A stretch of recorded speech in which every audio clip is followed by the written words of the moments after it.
Yes, let's talk about Oprah, mostly about Oprah's dark side. A woman who became a millionaire? Well, a multimillionaire.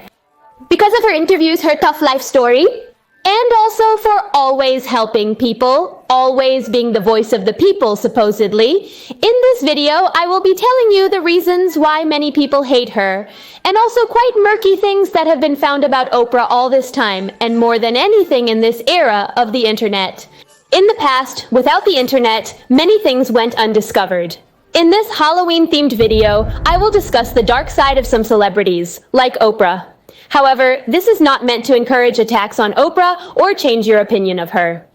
I will simply be telling you things that I found on the internet that made me do, because I idolized Oprah a lot.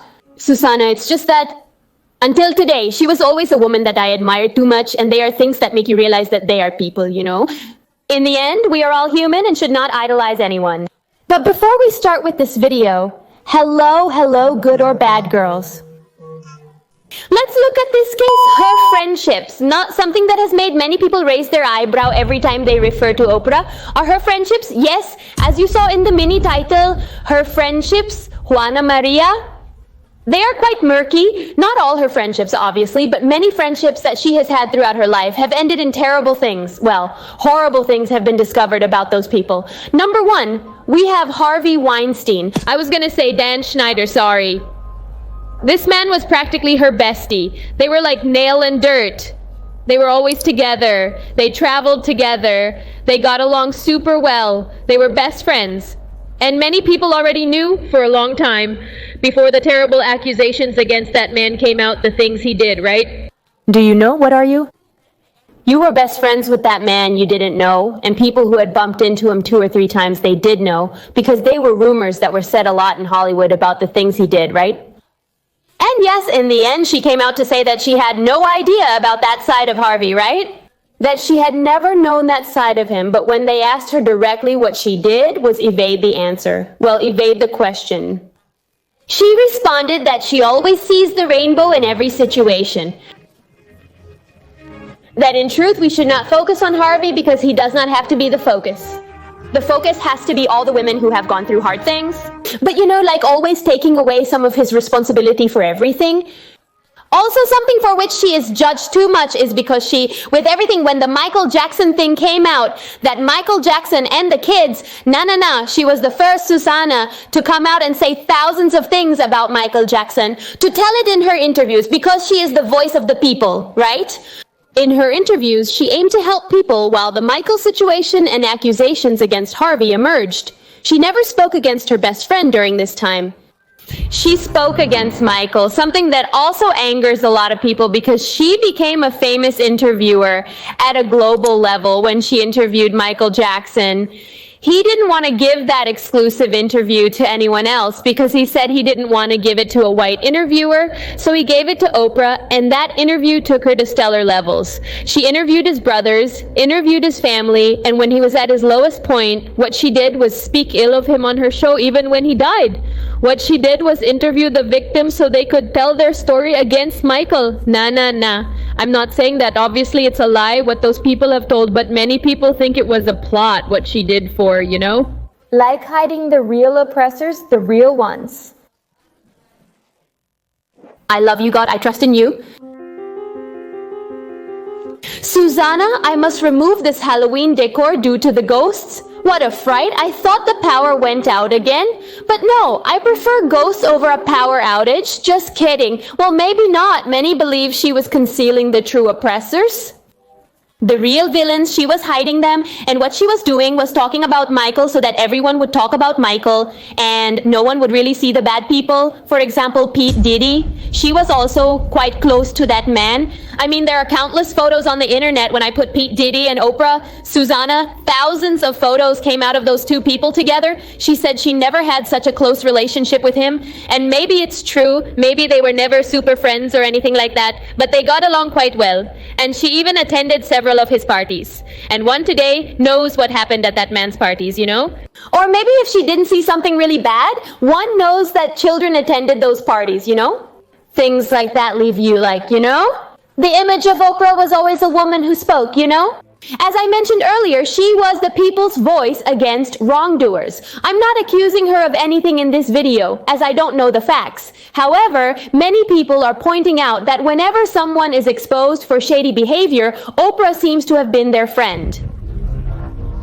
Coincidence? No. I believe.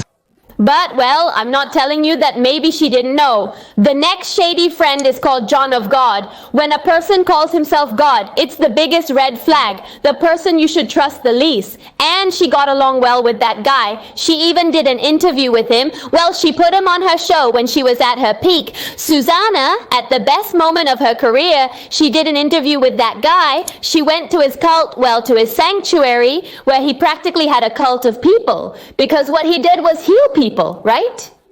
And then she interviewed him, and he, thanks to that interview with Oprah, got thousands of new clients. Imagine thousands of dollars for him.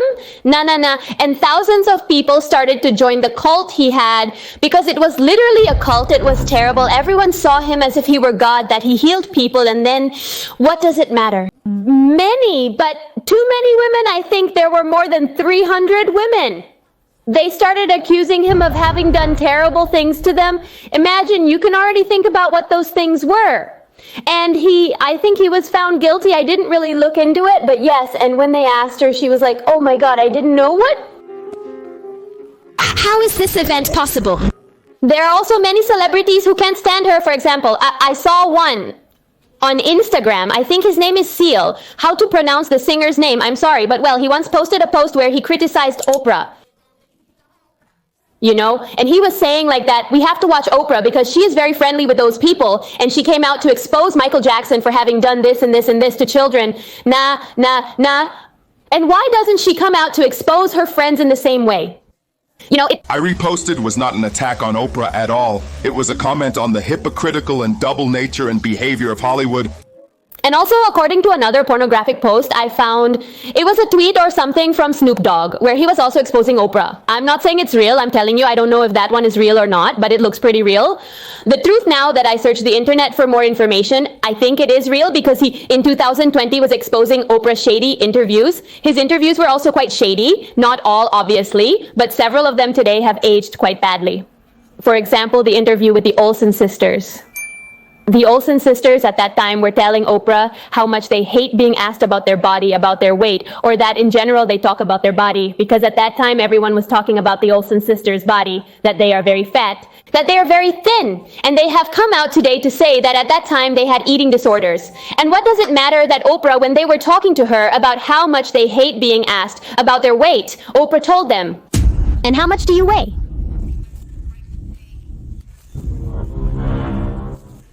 Shut your mouth. The worst part was that in the end, when they told her, no, I don't know how much I weigh, meaning they were in shock and they didn't know what to say, and they told her they didn't know. She said, oh, poor thing, they don't know how much they weigh. They've never weighed themselves. No. You know? Like making them look bad. I don't know if I'm pronouncing it right, but well, now she came out to expose, well, she didn't come out to expose Oprah, but I think it was like a documentary about the models of the 90s who were already telling a bit about how difficult the industry was in those years. She came out to say that her interview with Oprah was too uncomfortable for her because she felt like a piece of meat. During an interview with Oprah, when Cindy was present, Oprah directed questions about Cindy to the man sitting next to her, presumably her manager or discoverer. Instead of asking Cindy directly, Oprah repeatedly asked him, what does Cindy eat? How does Cindy feel? But she didn't ask Cindy, she asked the man. She even told her, oh yes, Cindy, stand up and take a turn so everyone can see. Do you know how you look? And Cindy says that she knows that at that moment. She did it as if to show that Cindy is a pretty girl, but she says she felt like a piece of meat, you know? Showing her off like saying, yes, that's why Cindy is important, you know? Cindy is here for her body, not her merits. It was a terrible interview. It was the one she did with the brother of her ex-friend, Monique. Well, it doesn't matter that Monique and Oprah became very good friends. I think it was around the year 2009. Well, I don't remember, but they made a movie together. So in that movie, they became friends, Monique. She was a comedian, Or she still is, I don't know. Well, what happened is that they became very good friends. And something that brought them very close together was the fact that they had very similar childhoods. I mean, both had childhoods where family members, the worst you can imagine. They had that in common. No. Oprah knew it. So what does it matter that Oprah told her friend Monique that she was going to interview her brother? Her brother who had done those things to her, right? And Oprah knew it. So what does it matter that Cindy told her, it's okay, do an interview according to Oprah. Oprah was going to, but only to my brother, please. So what does it matter that the day of the interview arrived? She says her brother is quite charming. The day of the interview arrived, and it's like they made her look like the crazy one, right? In the interview, they even brought in the mom. The mom never believed Monique, so the mom came out to defend her son, to say that Monique was crazy, She seemed to have mental issues, but Oprah never explicitly confirmed it, Monique said that Oprah knew and went along with it without stopping or halting. Moreover, Monique mentioned that her mom was the only person she never wanted Oprah to interview in her life. Because her mom was always her worst enemy, No matter how much she told her mom, all the things she had been through, her mom never cared, never believed her. And that's what she did on national television. And it was Oprah, her friend at that time, who interviewed her and gave them the right. So Monique says she got super angry and she got super bad. And since that time, she's been exposing Oprah every chance she gets. And when they asked Oprah about Monique, she said, no, I don't like to get involved in that negative energy. I like you. That was something very ugly. If that was something very ugly that she did to her friend, because if you do that to your friend, what are you going to do to a person who is not your friend? I don't know. I mean, the school, she founded a school, I think it was in South Africa, a school that cost her $40 million to found, and it was only going to have 156 students in that school. Well, 156 girls in that school that she was going to choose, She was going to choose each girl from each neighborhood in South Africa. She was going to choose which girl would be in her school. It was going to be a private school. Besides that, parents couldn't go to the school, It was very complicated until the parents could visit their daughters. So what's up? At the beginning, even the South African government wasn't very agreeable. They said, look, those $40 million, if distributed well, could be used to build several public schools, right? And provide education to more children. But in the end, it's Oprah's money. She did what she wanted with her money, and her idea was to build a private school for girls in South Africa. That's what she ended up doing.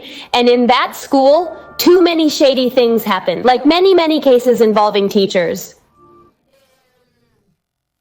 I don't know how to explain it, but and it's worth noting that all the students obviously were under 18, under 21, they were young. It doesn't matter that these people were obviously reported, but after a while, because it wasn't like at the moment they were doing these inappropriate things. No, after a while they were reported by the same students who came out to talk about it. And in the end, they didn't choose the teachers well, Like they didn't do good interviews, or I don't know what happened, right?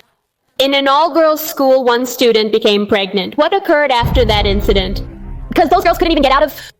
Obviously, I'm not saying it's Oprah's fault because Oprah wasn't there, but there are many people who do blame her because they say obviously she has part of the responsibility because she founded that school. She is the face of that school, and she was taking care of everything, even choosing each girl, choosing each teacher, and they should have investigated more. But I tell you, I'm not blaming Oprah. This is not a hate video. This is not a hate video against Oprah, and I'm just saying shit. But this video is called The Dark Side of Oprah. We're not saying the bright side of Oprah, right? Threats. Not one. But it's worth noting that after that, she did donate millions of dollars to students. Many say it was to clear her image, Like for people to shift the focus away from what happened in the schools in South Africa. She later donated millions to underprivileged African American youth, bringing some redemption to her legacy. So they could go to schools, the drama of Max. Well, this was one of the last dramas and one of the most powerful. Because what does it matter that Oprah bought a huge mansion in Maui, that they had already told her in the first place not to buy that mansion in that place, because in the first place it's a huge mansion, but it has, I don't know how many hectares. So everyone was telling her because, it's more of a place for local people, not so much for people from the United States, But more so for those raised in Hawaii. Anyway, she purchased that mansion with countless hectares of land. Initially, there was some controversy, but the intense Maui fires shifted focus. People expected Oprah to respond. as she was already facing criticism for purchasing a large mansion. Many suggested she should offer assistance given the circumstances. That's what you do, you supposedly help. She, at some point, was the richest woman in the United States. I mean, Oprah has $2 billion. She is a billionaire, Juana Maria. And so everyone was telling her, like, I don't know, Oprahita, what happened? And then what she did to help was, I think she donated $10 million together, or 40, something like that. But along with the Wayne Johnson, right? The bald guy. Yes, they both donated $10 million together or something like that. And they made a video asking people to donate. They said, go to this link and donate money for the Maui fires to help people. And something like, instead of spending your money at a restaurant today, why don't you leave that money to help people with the fires? So people got really offended because it's like, friends, you can donate more money than anyone. Literally, you know, she has $2 billion and he has almost $1 billion. He's almost a billionaire, or he's already a billionaire. You know, at that time, still, I think he had 900 million. Maybe now he already has $1 billion and asking people for money who literally here, for example, in the United States, life is not cheap. In no country, life is cheap. You know, people have to pay rent, pay for food, pay for this, pay for that. And when they treat themselves, it's like a little miracle. So, what will you do? You can't even afford that little luxury to supposedly help. I feel like they are millionaires, well, billionaires who are asking you for money. So that really offended people, saying, how are two billionaires going to be asking me for money? They'll be asking me, who can't even afford to eat out, to donate money to help people affected by the fires, despite them being billionaires themselves. When they could be asking their millionaire friends for money. You know what? That would be wonderful. And, well, yes, that's something they criticized her a lot for. In the end, they did end up donating more money because the controversy was so big, you know? People really attacked them a lot. Also because the private road that Oprah had, at the beginning, when everyone was fleeing from the fires, that road is like a main road in certain places, you know? Oprah had the road closed, which was a shortcut people used to get away faster, you know? Because it was her road. And then, you know, people were stuck there. They couldn't leave the fireplaces. So everyone was saying if Oprah would open her road, well, we could leave easier. She eventually opened the road, but only for people who lived in her same neighborhood. I mean, the millionaires there. And well, yes, that was also another controversy, but what can I tell you? Oprah is very strong and powerful. To be clear, this is not a video where I'm attacking Oprah. I'm sharing what I've seen online about this woman. Things a little murky, you know? You never hear bad things about Oprah, Juana. But, yes, you guys write in the comments what you think if you like these types of videos about the dark side of celebrities. I could do one about Beyonce, as everyone is now thanking Beyonce. I could do one exposing Beyonce, but to save you from Beyonce. No. But well, yes, I send a little kiss to Anastasia. Please leave me ideas in the comments because that's coming strong in the next videos. I appreciate your feedback. I love you too. I didn't post a video on Sunday, Juana Maria, because I went out walking with my family. You have to live your life. My sweetie, if you follow me on Instagram, you saw the stories I uploaded the day I left. Follow me to find out about everything. Also follow my WhatsApp channel. I haven't uploaded anything yet, but things are coming.